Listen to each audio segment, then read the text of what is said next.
안녕하세요. 인생사연들 진행자입니다. 오늘도 채널에 방문해주셔서 감사합니다. 2026년 4월 14일 사연 시작하도록 하겠습니다. 꼴도 보기 싫으니까 빨리 꺼져.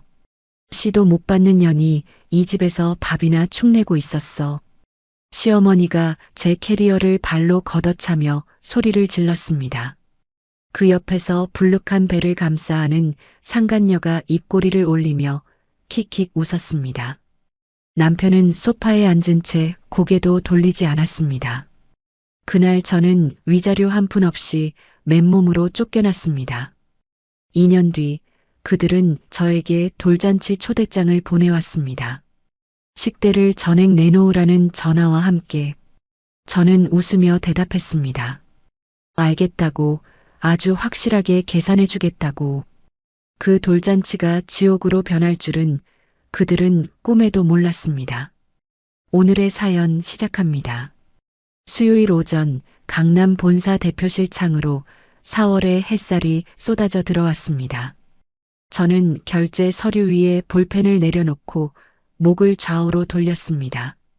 전국 신계 가맹점의 매출 보고서, 신규 출점 계획서, 식자재 납품 계약서까지 오전 내내 쉴 틈 없이 도장을 찍어댔더니 손목이 뻣뻣하게 굳어 있었습니다. 그때 비서실장 김민지가 노크도 없이 문을 열고 들어왔습니다. 민지는 양손에 우편물 묶음을 안고 있었는데 그 위에 유독 눈에 띄는 두툼한 금박 봉투 하나가 올려져 있었습니다. 대표님, 오전 우편물인데요. 이건 좀 특이해서 따로 뺐어요. 민지가 금박 봉투를 제 책상 한가운데에 내려놓으며 말했습니다. 저는 봉투를 집어들었습니다. 반짝이는 금색 테두리 안에 빼곡한 한글이 인쇄되어 있었습니다. 박준서 첫 돌잔치에 귀한 걸음을 해주시면 감사하겠습니다. 봉투를 뜯자 안에는 초대장과 함께 작은 카드가 한 장 더 들어 있었습니다. 장소는 서울 시내 최고급 5성급 호텔의 VIP 연회장. 날짜는 이번 주 토요일이었습니다. 카드 하단에는 유라 명의의 축의금 계좌번호가 굵은 글씨로 박혀 있었습니다. 박준서, 민호와 유라 사이에서 태어난 아이 시어머니가 입에 달고 살던 귀한 장손의 이름이었습니다. 2년 전 시어머니는 제가 아이를 갖지 못한다는 이유 하나로 저를 짐승 취급했습니다. 민호와 불륜을 저지른 유라가 임신했다는 소식에 시어머니는 두 팔을 벌려 유라를 맞아들였고 저에게는 짐을 싸서 나가라는 말뿐이었습니다.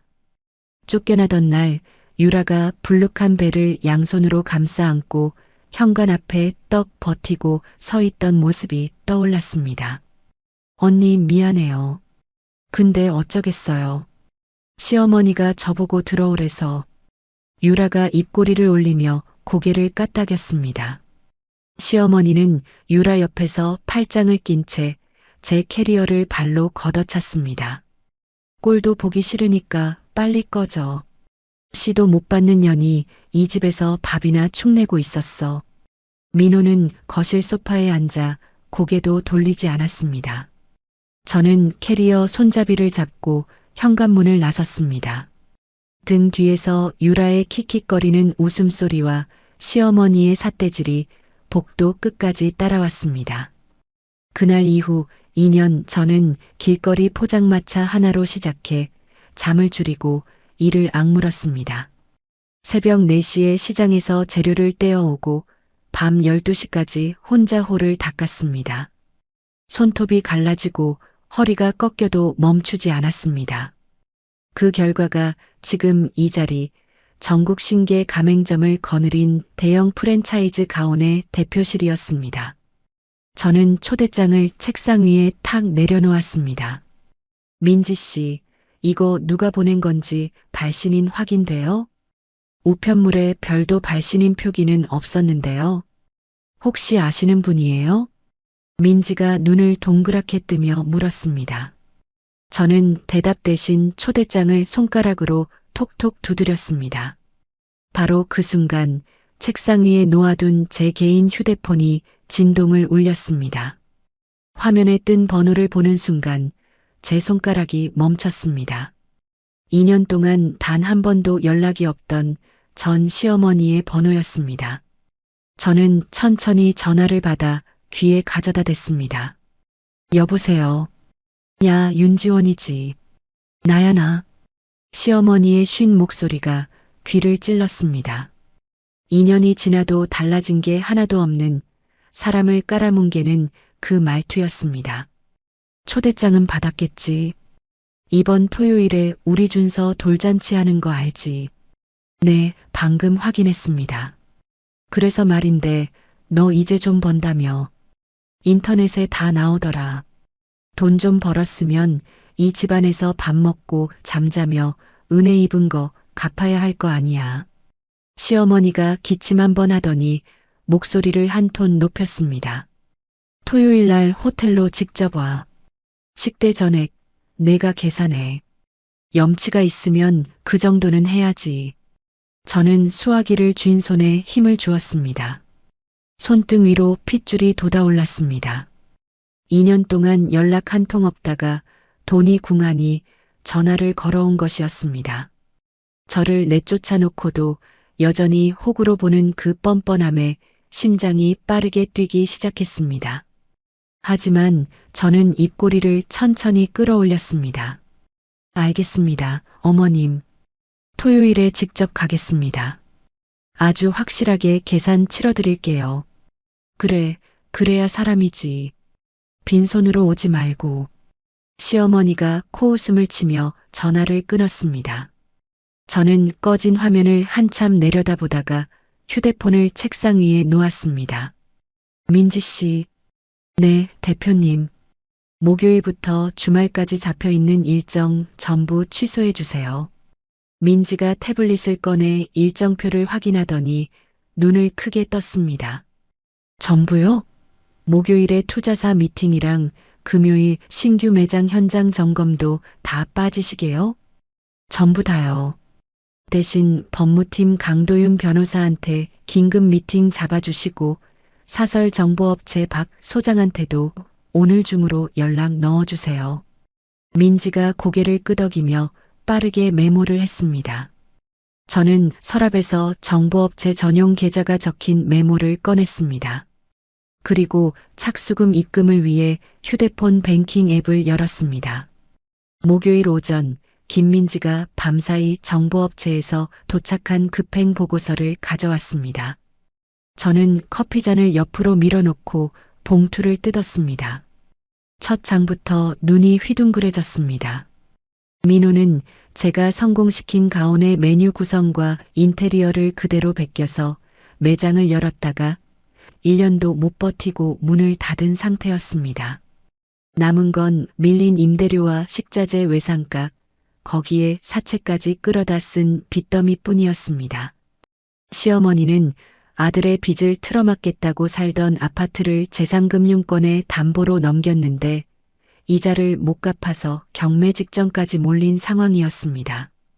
더 가관인 건 유라였습니다.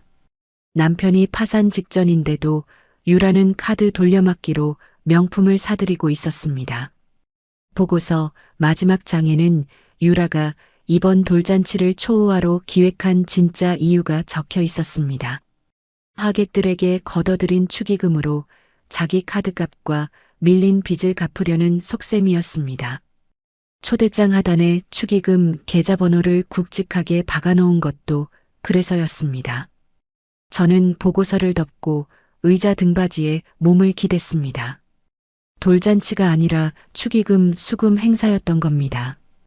그때 민지가 급하게 문을 두드렸습니다. 대표님, 1층 매장에서 연락이 왔는데요. 손님 한 분이 홀 한가운데서 물건을 던지고 소리를 지르고 있대요.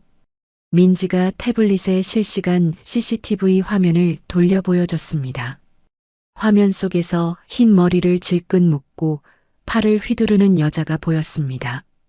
전 시어머니였습니다. 보안팀한테 연락해서 홀 입구에 대기시켜 주세요. 제가 직접 내려갈게요. 그리고 매장 CCTV 녹화 상태 확인하시고 절대 끄지 마세요. 저는 엘리베이터를 타고 1층으로 내려갔습니다. 매장 유리문을 열자마자 시어머니의 날카로운 고함이 귀를 때렸습니다. 이 도둑년이 우리 집 돈을 훔쳐서 이런 가게를 차린 거야. 다 우리 민호 거라고. 시어머니가 테이블 위에 물컵을 집어 바닥에 내리꽂았습니다. 유리 파편이 타일 위로 튀어나갔습니다. 점심시간을 앞두고 자리를 잡은 손님 대여섯 명이 의자에서 벌떡 일어나 뒤로 물러섰습니다. 어머님, 저는 카운터 옆을 지나 홀 한가운데로 걸어갔습니다. 시어머니가 고개를 확 돌렸습니다. 2년 만에 마주한 시어머니의 얼굴에는 깊은 주름이 패여 있었고 눈 밑에는 검은 그늘이 짙게 내려앉아 있었습니다. 야, 윤지원.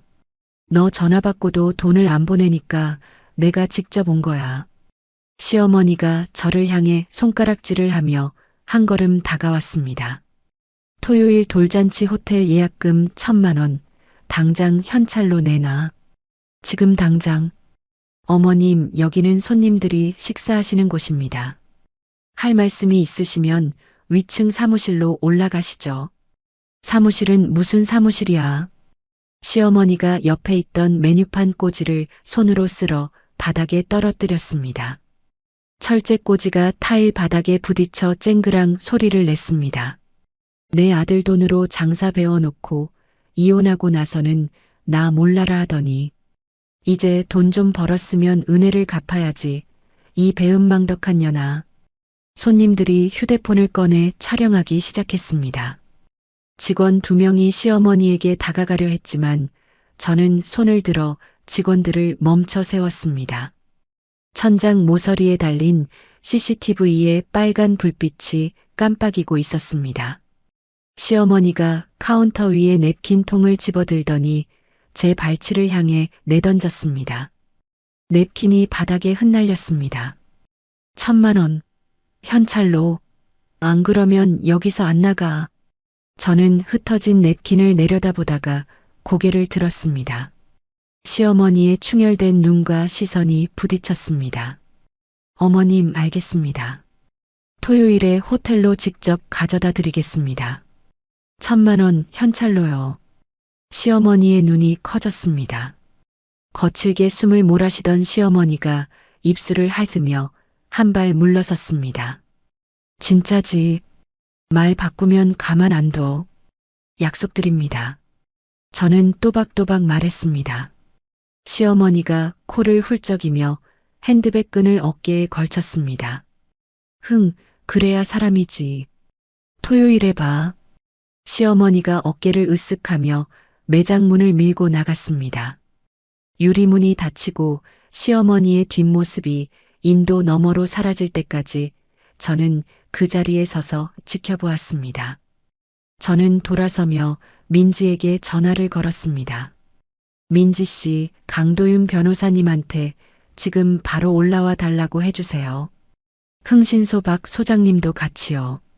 30분 뒤 대표실 소파에 두 남자가 나란히 앉았습니다.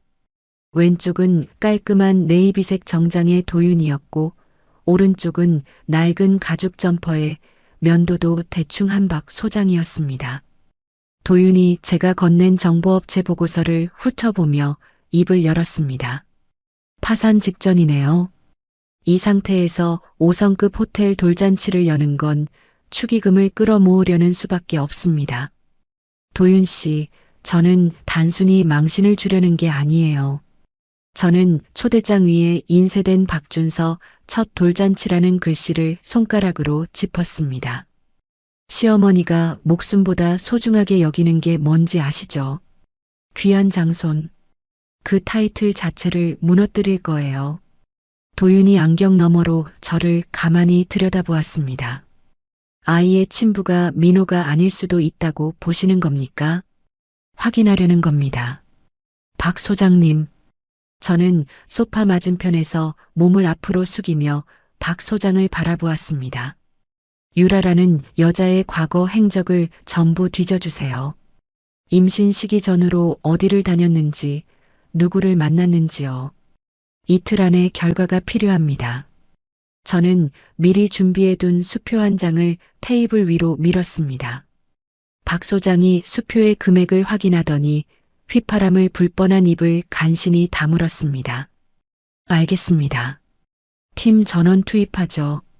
박 소장이 수표를 점퍼 안주머니에 넣고 자리에서 일어나 나갔습니다. 대표실 문이 닫히자 도윤이 팔꿈치를 테이블에 올리며 말했습니다. 박 소장 결과가 나오는 대로 저한테도 공유해 주세요. 법적으로 쓸 수 있는 것과 없는 것을 제가 걸러드리겠습니다. 도윤이 서류 가방을 들고 문 앞에서 멈췄습니다. 고개만 돌려 저를 보며 말했습니다. 2년 전에 당하기만 하던 지원 씨 눈이 아닙니다. 지금은 그때의 저는 이미 없어요. 도윤이 고개를 끄덕이며 문을 열고 나갔습니다. 그날 자정 박 소장에게서 전화가 왔습니다. 대표님 한 건 걸렸습니다. 유라라는 여자 민호랑 결혼하기 직전까지 강남 쪽 대형 호스트바를 수시로 드나들었습니다. 제이라는 호스트한테 거액을 쏟아부었고요. 사진도 확보했습니다. 임신 시기랑 겹치나요? 정확히 겹칩니다. 그리고 하나 더요. 유라가 지금까지도 민호 명의 신용카드로 제이라는 남자의 도박 빚을 대신 갚아주고 있습니다. 둘이 만남도 끊기지 않은 겁니다. 저는 의자 팔걸이를 꽉 움켜쥐었습니다. 손끝에서 올라오는 미세한 떨림은 분노가 아니라 확신이었습니다. 수고하셨습니다. 확보한 자료 전부 암호화해서 내일 아침까지 강도윤 변호사님 사무실로 보내주세요. 전화를 끊고 저는 도윤에게 문자를 보냈습니다. 내일 아침 박 소장 보고서 확인하시면 바로 연락주세요. 유전자 검사가 필요합니다. 잠시 뒤 도윤에게서 답장이 왔습니다. 24시간 급행 검사가 가능한 곳을 알아보겠습니다. 저는 휴대폰을 내려놓고 의자 등받이에 깊이 몸을 묻었습니다. 토요일까지 남은 시간은 이틀이었습니다. 금요일 아침 박 소장에게서 전화가 왔습니다. 대표님, 샘플 확보했습니다. 어떻게요? 제 직원 한 명을 도시가스 검침원으로 위장시켜서 민호네 집에 들여보냈습니다. 시어머니가 현관에서 검침 서류에 정신이 팔린 사이에 거실에 있던 아기 공갈 젖꼭지랑 입 닦은 티슈를 지퍼백에 넣어서 빠져나왔고요. 제이 쪽은요? 강 변호사님이 직접 나서셨습니다. 제이가 자주 가는 도박장 근처에서 잠복하다가 그 남자가 피우고 버린 담배꽁초를 여러 개 확보했습니다. 저는 책상 위에 놓인 시계를 보았습니다.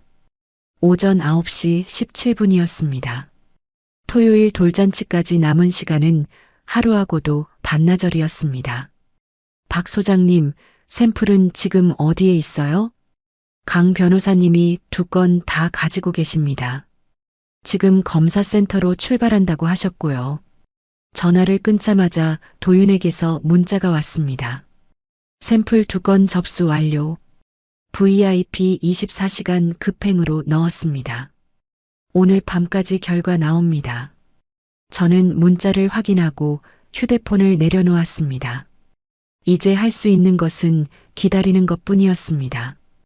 오전 일과를 억지로 소화하며 결제 서류에 도장을 찍었지만 볼펜을 쥔 손끝이 자꾸 서류 위를 헛돌았습니다.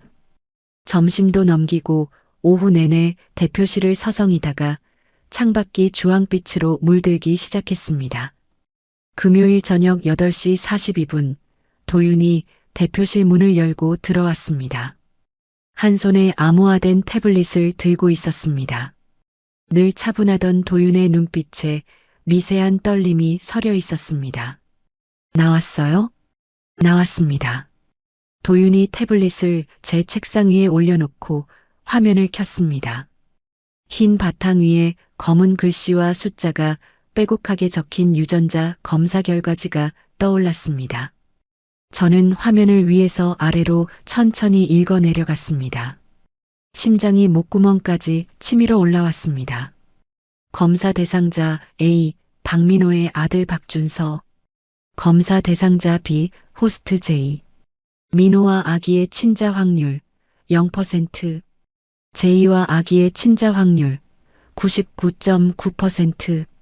결과지 하단에 붉은색 직인이 선명하게 찍혀 있었습니다. 저는 태블릿 화면에서 눈을 떼지 못한 채 의자 팔걸이를 움켜쥐었습니다. 0%. 네. 민호 씨와 아이 사이에 혈연 관계가 없다는 뜻입니다. 반대로 J라는 남자와는 99.9% 친부로 확정입니다. 도윤이 태블릿 옆에 서서 팔짱을 낀 채 말했습니다. 시어머니가 저를 내쫓으면서까지 끌어안은 귀한 장손. 대를 잇는다며 불륜녀를 안방에 들인 이유, 저를 불임이라 짓밟고 쫓아낸 이유. 그 모든 것의 중심에 있던 아기가 민호의 핏줄이 아니었습니다. 유라가 호스트바에서 만든 다른 남자의 아이였습니다. 저는 천천히 숨을 내쉬었습니다. 가슴속에서 뜨거운 것이 치밀어 올랐지만 저는 이를 악물고 삼켜버렸습니다. 도윤 씨, 이것만으로는 부족해요. 그래서 하나 더 가져왔습니다. 도윤이 태블릿 화면을 넘겼습니다. 금융거래 내역서가 떠올랐습니다. 유라가 민호 명의로 몰래 대출을 받아서 제2의 대포 통장으로 수억 원을 보냈습니다. 날짜, 금액, 계좌번호 전부 확인됐고요. 저는 거래 내역을 한 줄 한 줄 읽어 내려갔습니다.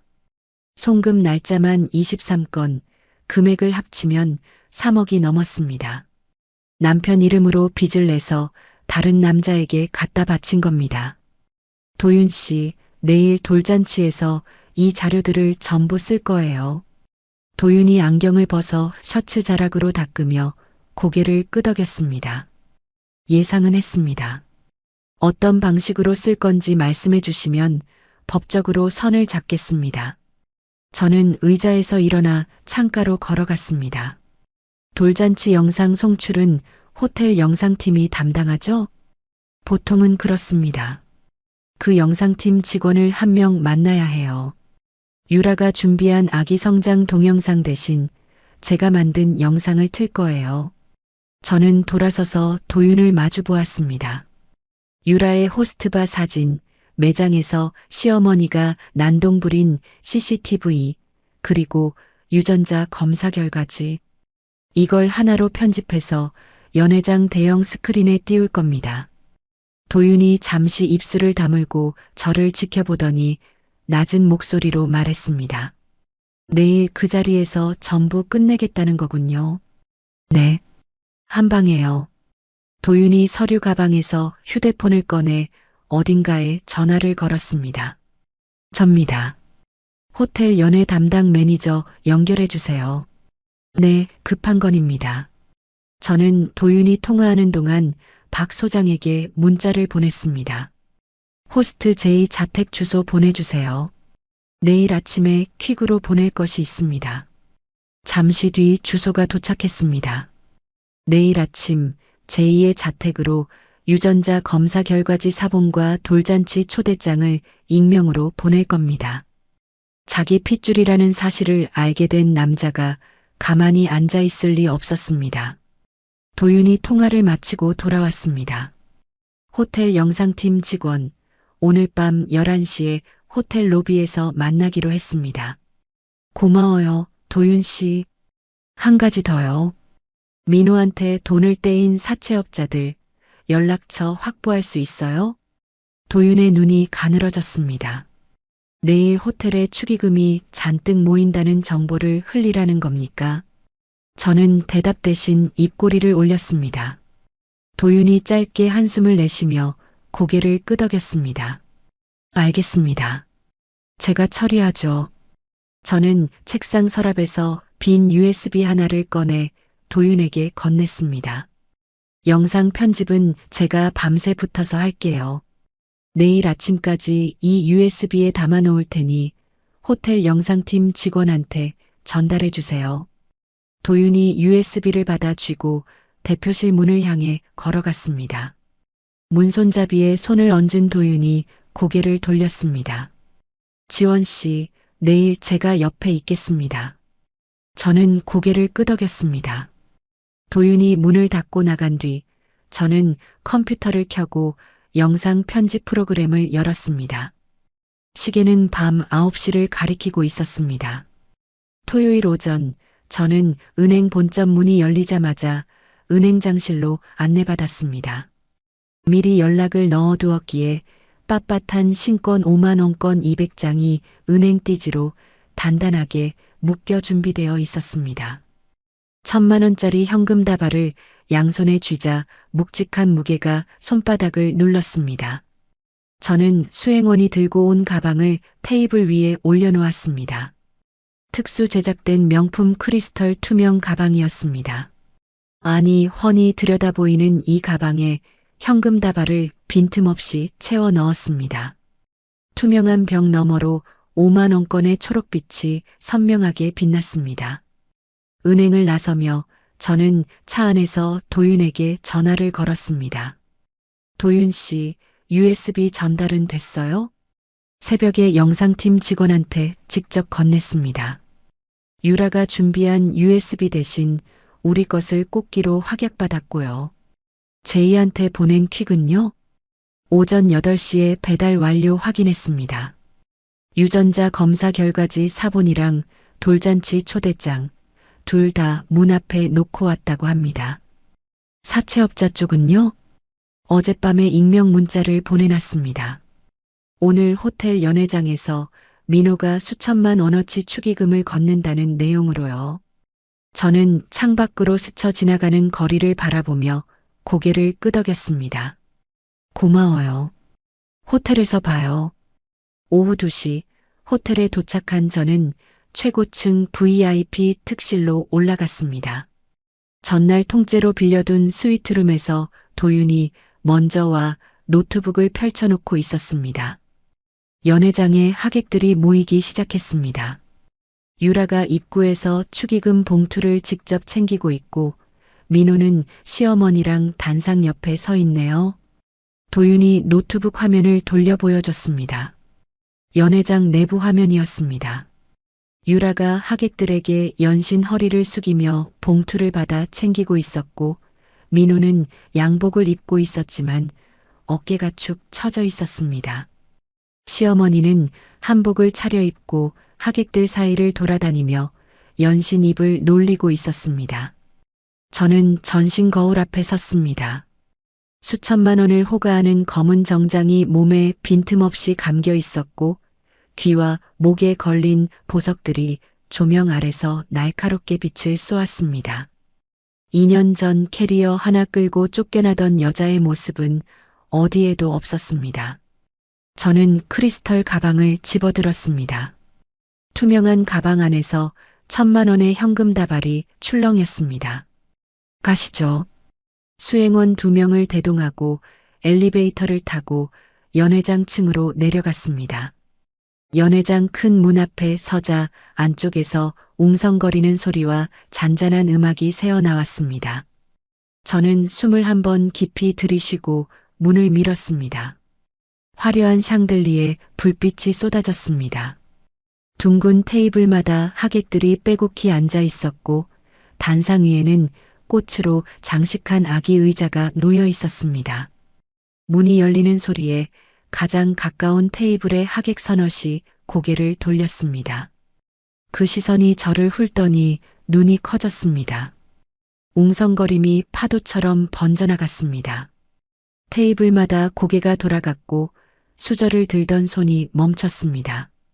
저 사람 누구야? 가온 대표 아니야? 전 며느리가 왜 여기를?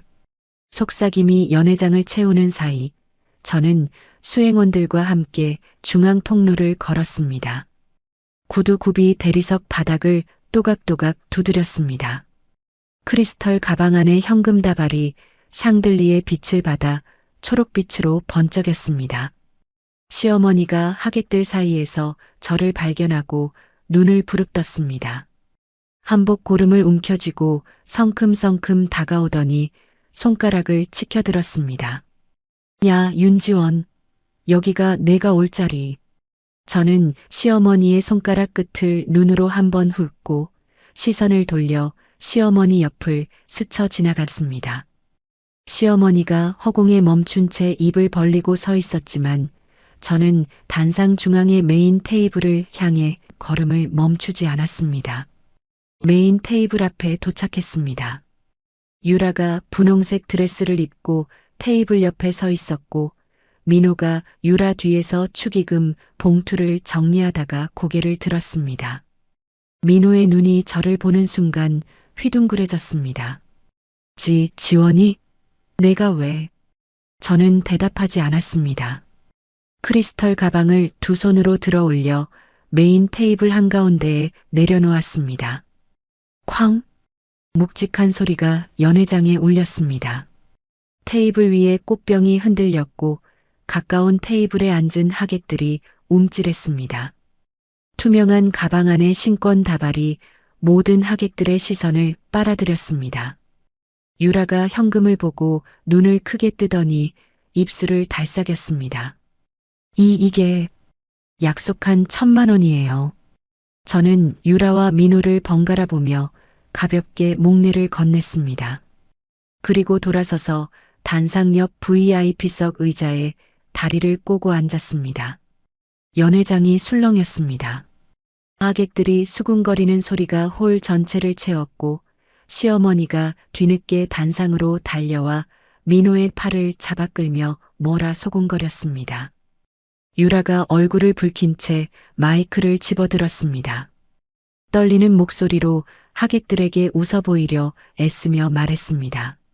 자, 잠깐 소란스러웠죠. 지금부터 우리 준서의 성장 동영상을 보여드릴게요. 조명 부탁드립니다. 유라가 연회장 뒤쪽 조명 부스를 향해 손을 흔들었습니다. 매수된 영상팀 직원이 고개를 끄덕이는 게 보였습니다. 연회장의 조명이 천천히 어두워졌습니다. 단상 뒤 거대한 스크린에 불이 들어왔습니다.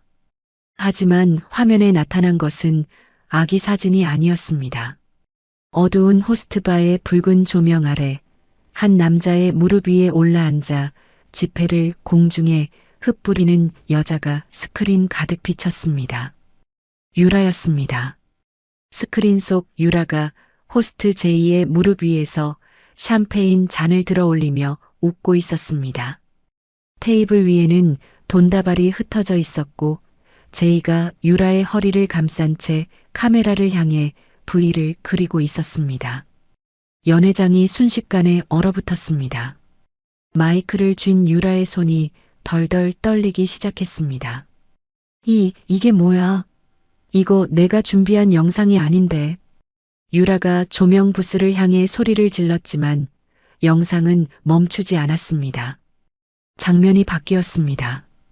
유라와 제이가 나란히 찍은 셀카 사진이 스크린에 크게 떠올랐습니다. 사진 하단에 촬영 날짜가 선명하게 박혀 있었습니다. 하객들 사이에서 웅성거림이 터져 나왔습니다. 저거 유라 아냐? 호스트바잖아. 저 남자 누구야? 날짜 좀 봐. 결혼하기 직전이잖아. 수군거림이 걷잡을 수 없이 커져갔습니다. 민호가 단상 위에서 스크린을 올려다보며 굳어버렸습니다. 양복 주머니에 넣었던 손이 빠져나와 허공에 멈춰 있었습니다. 그때 스피커에서 여자의 목소리가 울려 퍼졌습니다. 유라의 육성이었습니다. 우리 바보 남편은 자기 새끼인 줄 알고 나한테 돈을 쓸어다 바치잖아. 진짜 웃겨 죽겠어.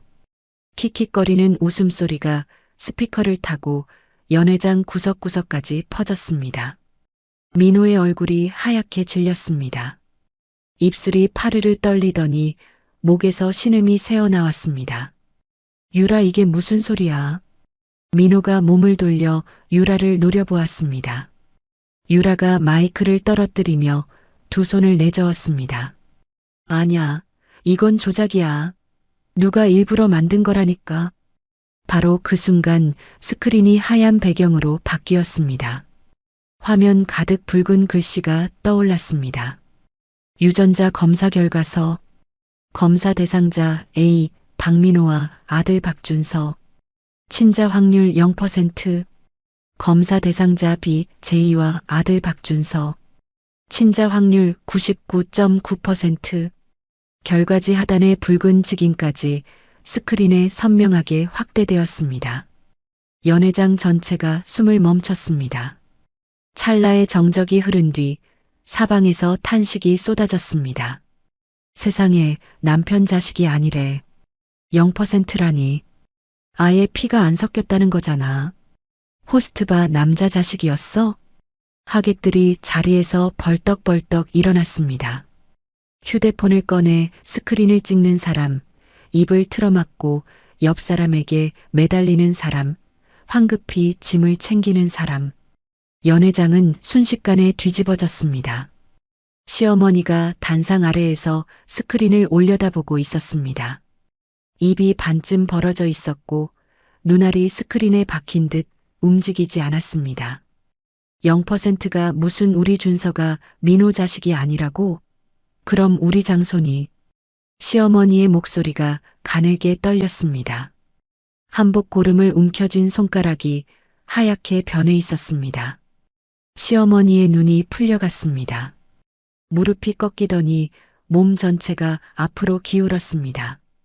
입가에 하얀 거품이 보글보글 일었습니다. 시어머니가 카펫 위로 쓰러지며 온몸을 뒤틀기 시작했습니다. 어머니, 민호가 단상에서 뛰어내려 시어머니에게 달려갔습니다. 하지만 시어머니를 붙잡은 민호의 손이 떨리고 있었습니다. 민호의 충혈된 눈이 유라를 향해 돌아갔습니다. 유라가 뒷걸음질을 쳤습니다. 민호야. 나 말 좀 들어봐. 이건 다 거짓말이야. 누가 우리를 모함하려고. 닥쳐. 민호가 바닥에서 벌떡 일어났습니다. 두 걸음 만에 유라에게 다가간 민호가 유라의 머리채를 한 움큼 틀어쥐었습니다. 내 자식이 아니라고? 호스트바 남자 자식을 나한테 씌운 거야? 민호가 유라의 머리채를 잡아 끌며 단상 위로 내동댕이 쳤습니다. 유라의 등이 꽃 장식대에 부딪혀 화병이 와장창 깨졌습니다. 꽃잎과 유리 파편이 단상 위로 튀었습니다. 살려줘. 놓으라고. 유라가 바닥에 엎드려 기어가며 비명을 질렀습니다. 하객 두세 명이 달려와 민호의 팔을 붙잡았지만 민호는 팔을 뿌리치며 울부짖었습니다. 내 인생을 망쳐놓고 내 인생을. 접시가 바닥에 떨어져 산산조각 났고 뒤집힌 테이블에서 샴페인이 카펫 위로 쏟아졌습니다. 아기가 울음을 터뜨렸습니다. 돌보미가 아기를 안고 연회장 구석으로 달아났습니다. 저는 VIP석에 앉은 채 그 광경을 지켜보았습니다. 다리를 꼰 채 등받이에 등을 기대고 두 손을 무릎 위에 가지런히 올려놓은 자세 그대로였습니다. 그때 연회장 큰 문이 벌컥 열렸습니다. 가죽 점퍼에 찢어진 청바지를 입은 남자가 헐레벌떡 뛰어들어왔습니다. 눈이 벌겋게 선 남자가 연회장을 둘러보다가 단상 위에 스크린을 올려다보았습니다. 아직 꺼지지 않은 스크린에 유전자 검사 결과가 붉은 글씨로 남아 있었습니다. 내 자식이 맞잖아. 남자가 이를 악물고 중얼거렸습니다. 호스트 제이였습니다. 제이가 연회장 통로를 성큼성큼 걸어왔습니다. 하객들이 양옆으로 갈라지며 길을 내줬습니다. 유라, 내 새끼를 남의 남편한테 씌워놓고 나한테는 입도 안 벌렸어. 제이가 구겨진 검사 결과지 사본을 허공에 흔들며 소리를 질렀습니다. 바닥에 엎드려 있던 유라가 고개를 들었습니다. 이마에서 피가 한 줄기 흘러내리고 있었습니다. 제이야, 여기서 이러지 마. 사람들이 보잖아. 사람들이 보면 어때? 내 피가 섞인 애를 왜 이 집구석에 묶어놓는 건데? 그리고 내 도박빚 내가 갚아준다고 해놓고 나한테 전부 떠넘겼잖아. 그 돈 당장 내놔. 민호가 유라에게서 손을 떼고 제이를 돌아보았습니다. 내가 그 호스트바 놈이야? 그래 나야. 네 마누라가 매일 밤 나한테 기어왔어. 민호가 이를 악물고 제이에게 달려들었습니다. 양복 소매가 찢어지는 소리와 함께 두 남자가 뒤엉켰습니다. 바로 그 순간 연회장 뒤쪽 문이 쾅 하고 열렸습니다. 검은 점퍼를 입은 남자 서너시 우르르 쏟아져 들어왔습니다. 선두에 선 밀머리 사내가 소리를 질렀습니다. 박민호 어디 있어? 돈 가지고 여기서 잔치를 벌이고 있었어? 민호에게 돈을 떼인 사채업자들이었습니다. 사채업자 무리가 단상 쪽으로 밀고 들어왔습니다. 바닥에서 제이와 뒤엉켜 있던 민호가 고개를 들었습니다. 민호의 얼굴이 흙빛으로 변했습니다. 사장님, 여기서 이러시면. 닥쳐. 네가 빌린 돈이 얼마인데 잔치집에서 놀고 자빠져 있어. 밀머리 사내가 민호의 양복깃을 움켜쥐고 일으켜 세웠습니다. 다른 사채업자가 단상 위 메인 테이블에 놓인 축의금 봉투 가방을 낚아챘습니다. 이거 다 축의금이지? 이것부터 가져간다. 안 돼요. 그건 제 거예요. 유라가 바닥에서 기어가며 사채업자의 다리를 붙잡았습니다. 사채업자가 유라의 손을 뿌리치며 봉투 가방을 어깨에 메었습니다. 하객들이 비명을 지르며 출구로 몰려갔습니다. 테이블이 줄줄이 뒤집어지고 의자가 나뒹굴었습니다. 고급 샴페인 병이 바닥에 부딪혀 깨지는 소리, 울음소리, 고함소리가 뒤섞여 연회장 전체를 뒤흔들었습니다. 카펫 위에 쓰러져 있던 시어머니가 눈을 반쯤 뜨고 허공을 더듬었습니다. 우리 장손, 우리 귀한 장손. 시어머니의 손이 허공을 헤맸지만 아무도 그 손을 잡아주지 않았습니다. 사람들이 시어머니의 몸 옆을 밟고 지나가며 출구를 향해 달아났습니다. 멀리서 사이렌 소리가 들려왔습니다. 구급차와 경찰차 소리가 점점 가까워지고 있었습니다. 저는 자리에서 일어났습니다. 정장 자락을 가볍게 털고 크리스털 가방은 테이블 위에 그대로 남겨두었습니다. 수행원 2명이 양옆에 섰습니다. 저는 아수라장이 된 연회장을 등지고 출구를 향해 걸었습니다. 깨진 유리 파편과 쏟아진 샴페인과 흩어진 꽃잎 사이를 지나 한 번도 뒤를 돌아보지 않았습니다. 연회장 문을 나서자 복도에 대기하고 있던 도윤이 곧바로 제 옆에 섰습니다. 끝났습니까? 아직이에요. 저 사람들이 가만히 있을 리 없으니까요. 돌잔치가 끝난 뒤 며칠간은 고요했습니다. 경찰이 연회장 난동 관련으로 민호와 제이 사채업자들을 조사한다는 소식만 간간히 들려왔을 뿐 유라 쪽에서는 아무런 움직임이 없었습니다. 하지만 저는 그 침묵을 믿지 않았습니다. 궁지에 몰린 사람이 가장 위험하다는 걸 알고 있었습니다. 수요일 아침 출근길에 민지에게서 전화가 왔습니다. 대표님, 지금 인터넷 좀 보셔야 할 것 같아요. 무슨 일이에요? 유튜브에 대표님 관련 영상이 하나 올라왔는데 실시간 검색어 1위예요. 저는 차 안에서 휴대폰을 꺼내 유튜브를 열었습니다. 메인 화면 상단에 빨간 글씨로 긴급 폭로라고 박힌 영상이 올라와 있었습니다. 조회수가 이미 200만을 넘기고 있었습니다. 영상을 재생했습니다. 얼굴에 모자이크 처리를 한 남녀가 어두운 방에 나란히 앉아 있었습니다. 여자의 목소리는 유라였고 남자의 체형은 민호였습니다. 유라가 고개를 숙이며 흐느끼기 시작했습니다. 저희가 이렇게까지 나올 수밖에 없는 이유를 알아주세요. 윤지원이라는 여자가 저희 가정을 파탄냈어요. 진행자의 목소리가 끼어들었습니다. 어떻게 파탄을 냈는지 구체적으로 말씀해 주시죠. 원래 저희 남편이 개발한 레시피를 그 여자가 통째로 훔쳐갔어요. 그걸로 가온이라는 회사를 세운 거예요. 민호가 옆에서 주먹을 불끈 쥐며 말했습니다. 맞아요. 제가 몇 년을 고생해서 만든 레시피인데 이혼하면서 전부 가져가 버렸어요. 유라가 눈물을 닦는 신용을 하며 목소리를 높였습니다. 그것도 모자라서 저희 아들 돌잔치에 조직폭력배를 보내서 잔치를 엉망으로 만들었어요. 시어머니가 쓰러져서 병원에 실려갔는데 그 여자는 구경만 하고 있었다고요. 저는 영상을 멈췄습니다. 손가락 끝이 차가워지고 있었습니다. 회사에 도착하자마자 민지가 복도에서 뛰어왔습니다.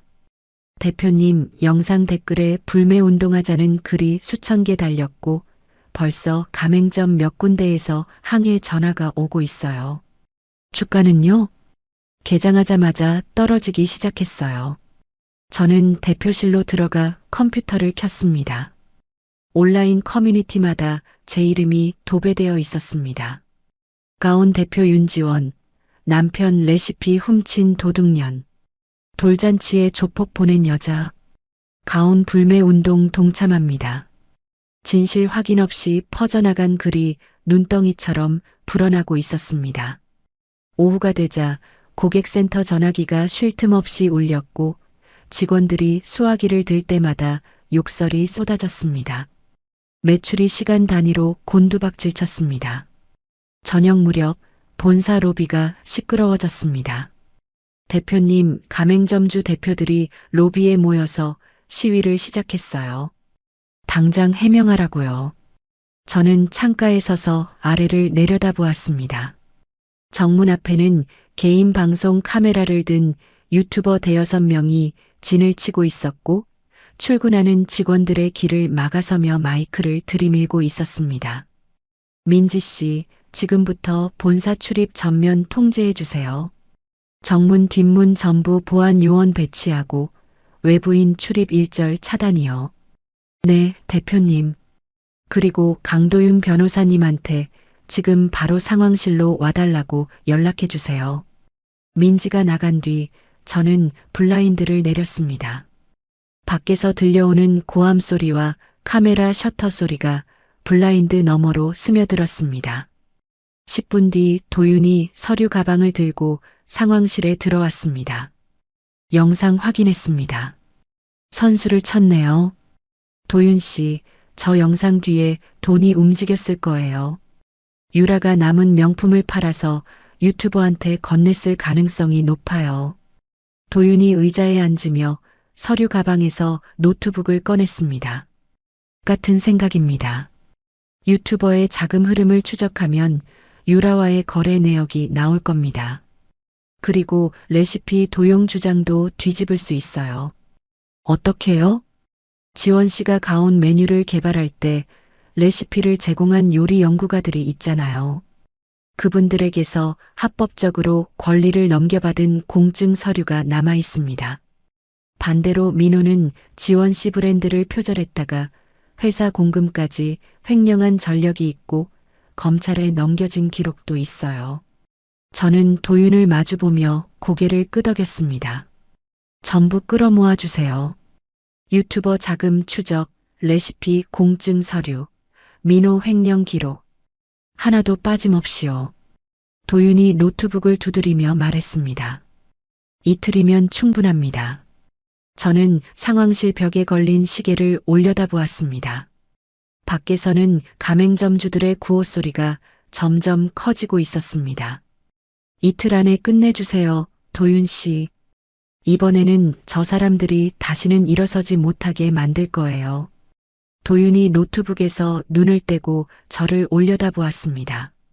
제가 칼을 갈아드리겠습니다. 지원 씨는 내리치기만 하면 됩니다. 이틀 동안 잠을 제대로 자지 못했습니다. 본사 앞 시위는 날이 갈수록 거세졌고 매출은 바닥을 향해 곤두박질 치고 있었습니다.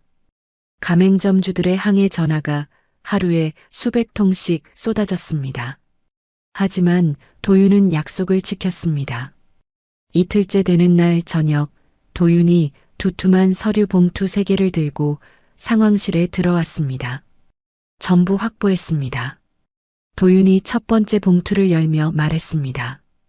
민호가 과거에 가온 레시피를 훔치려다 실패하고 오히려 회사 공금을 횡령해서 검찰에 넘겨진 기록 원본입니다. 두 번째 봉투에서는 금융거래 내역서가 나왔습니다. 유라가 유튜버의 차명 계좌로 3억 원을 입금한 내역입니다. 자금 추적으로 합법적으로 확보했고요. 세 번째 봉투를 열자 사진 여러 장이 쏟아졌습니다. 어두운 지하 주차장에서 유라와 유튜버가 만나는 장면이었습니다. 유라가 검은 종이 가방을 유튜버에게 건네고 있었고 유튜버는 다른 손에 서류 뭉치를 들고 있었습니다. 주차장 차량 블랙박스에 찍힌 영상입니다. 유라가 유튜버에게 돈가방을 건네면서 거짓 대본을 맞추는 장면이 선명하게 남아 있어요. 저는 사진을 한 장 한 장 넘기며 입꼬리를 올렸습니다. 도윤 씨, 기자회견을 열 거예요. 언제요? 내일 오전. 언론사 기자들, 그리고 시위 중인 가맹점주 대표들까지 전부 본사 대강당으로 불러주세요. 도윤이 고개를 끄덕이며 휴대폰을 꺼냈습니다. 기자단 소집은 제가 하겠습니다. 레시피 원작자인 요리 연구가분들도 출석시킬까요? 당연하죠. 그분들이 직접 단상에 올라와서 공증 서류를 보여줘야 해요. 저는 서류 봉투 3개를 가슴에 안고 상황실을 나섰습니다. 다음 날 오전 10시 본사 대강당이 사람으로 가득 찼습니다. 기자 100여 명이 카메라와 녹음기를 들고 빼곡히 자리를 잡았고 대강당 뒤편에는 시위를 벌이던 가맹점주 대표 20여 명이 팔짱을 낀 채 서 있었습니다. 플래시가 쉴 새 없이 터지는 가운데 저는 단상 위로 올라갔습니다. 먼저 이 자리에 와주신 기자분들과 가맹점주 대표님들께 감사드립니다. 저는 마이크를 잡고 대강당을 한번 둘러보았습니다. 며칠 전 유튜브에 올라온 영상에서 전 남편 박민호가 가온의 레시피를 개발했고 제가 그것을 훔쳤다는 주장이 나왔습니다. 지금부터 그 주장이 얼마나 터무니없는 거짓말인지 직접 보여드리겠습니다. 저는 단상 옆을 향해 손을 내밀었습니다. 가온의 핵심 메뉴를 만들어주신 요리 연구가 3분을 모셨습니다. 직접 올라와 주시죠. 양복을 차려입은 요리 연구가 3명이 단상 위로 올라왔습니다. 그중 가장 연장자인 백발의 남성이 마이크를 건네받아 입을 열었습니다. 저는 40년간 한식을 연구해온 사람입니다. 가온의 대표 메뉴 5가지는 제가 직접 개발해서 윤지원 대표에게 정식으로 권리를 넘긴 겁니다. 공증까지 마친 서류가 여기 있습니다. 요리 연구가가 공증 서류를 들어 올리자 플래시 세례가 쏟아졌습니다. 기자들이 서류를 향해 카메라를 들이밀었습니다. 반대로 박민호라는 사람은 이 레시피를 무단으로 베껴 쓰다가 적발된 전력이 있습니다. 자기가 개발했다는 말은 새빨간 거짓말입니다. 기자석에서 웅성거림이 번졌습니다. 저는 요리 연구가에게 목례를 건네고 마이크를 넘겨받았습니다. 다음은 저희 법무 담당 강도윤 변호사가 추가 자료를 공개하겠습니다. 도윤이 단상 위로 올라와 대형 스크린 앞에 섰습니다. 스크린에 민호의 과거 횡령 기록이 떠올랐습니다. 박민호는 과거 가온 프랜차이즈의 레시피를 훔치려다 실패했고 회사 공금까지 횡령한 혐의로 검찰에 넘겨진 기록이 있습니다. 도윤이 리모컨을 눌러 화면을 바꿨습니다. 유라가 유튜버의 차명 계좌로 3억 원을 입금한 금융거래 내역이 스크린에 떠올랐습니다. 이번 가짜 영상을 제작한 유튜버의 차명 계좌로 최유라가 3억 원을 입금한 내역입니다. 날짜와 금액이 명확하게 확인됩니다. 기자들이 일제히 펜을 놀리기 시작했습니다. 가맹점주 대표들의 팔짱이 하나둘 풀리고 있었습니다. 도윤이 다시 리모컨을 눌렀습니다. 스크린에 어두운 지하 주차장 영상이 재생되기 시작했습니다. 유라가 검은 종이 가방을 유튜버에게 건네고 있었고 유튜버가 가방을 열어 안에 돈다발을 확인하는 장면이 선명하게 잡혔습니다. 두 사람이 서류를 펼쳐놓고 머리를 맞대며 대본을 맞추는 모습까지 고스란히 담겨 있었습니다. 차량 블랙박스에 녹화된 영상입니다. 최유라와 유튜버가 돈을 주고받으며 거짓 대본을 짜는 장면이 전부 찍혀 있습니다. 대강당이 술렁였습니다. 기자 한 명이 자리에서 벌떡 일어나 소리쳤습니다. 그러면 그 폭로 영상이 전부 돈을 주고 만든 조작이라는 겁니까? 맞습니다.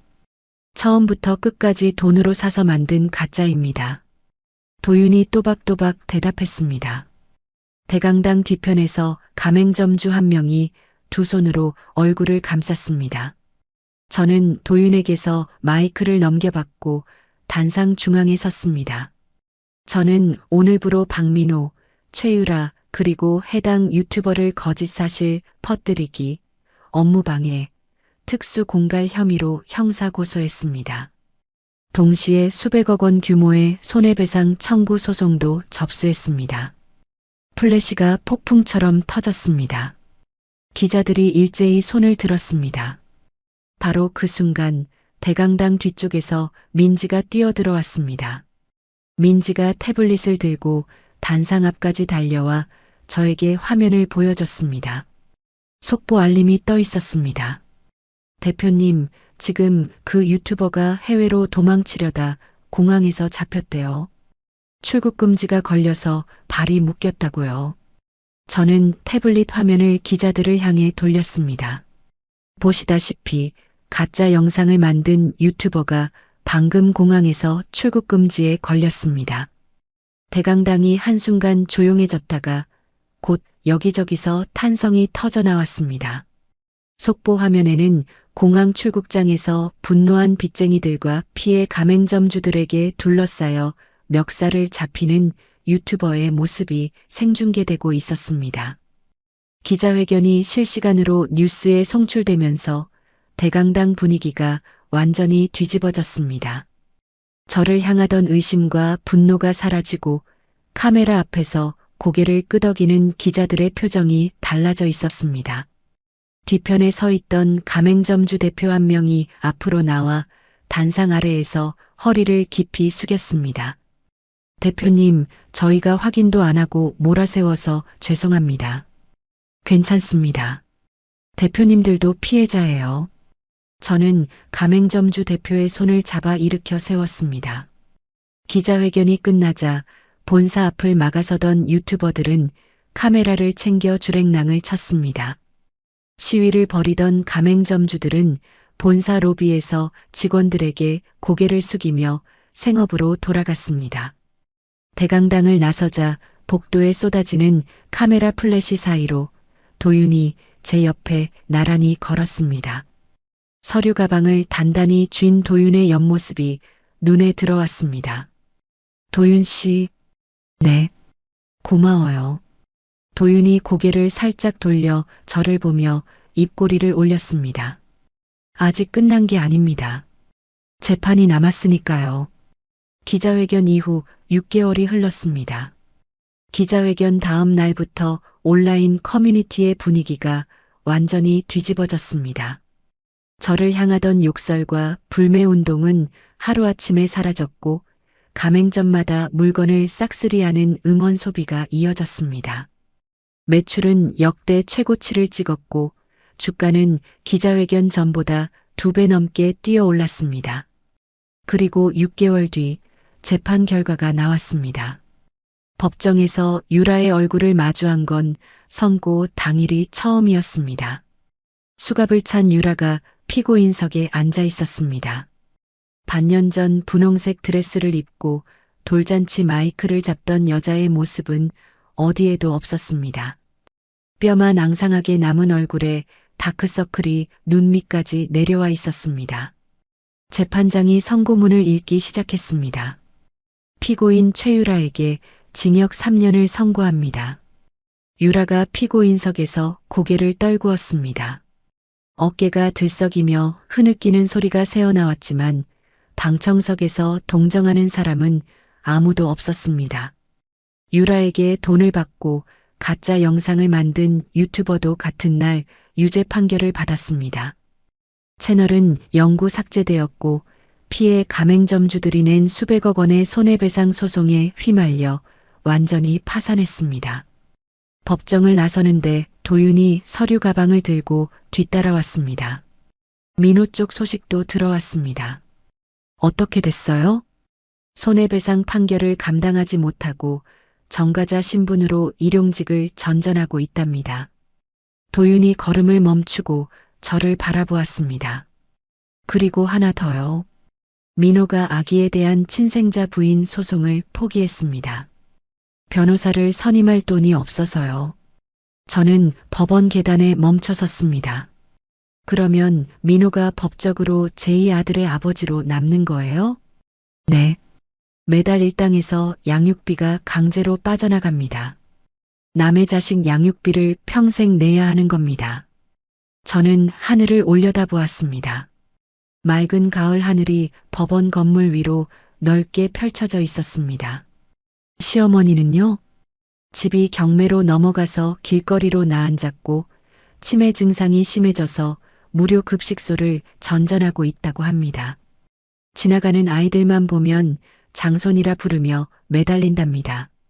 저는 아무 말 없이 계단을 내려갔습니다.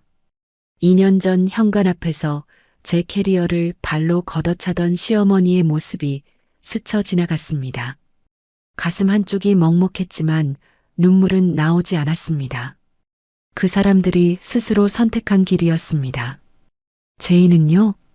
유라가 남긴 빚을 떠안게 될까 겁먹고 아기를 보육원에 맡긴 채 야반도주했습니다. 종적을 감췄고요. 도윤이 담담하게 말했습니다. 저는 고개를 끄덕이며 법원 주차장을 향해 걸었습니다. 서로를 속이고 이용하던 사람들의 끝은 하나같이 비참했습니다.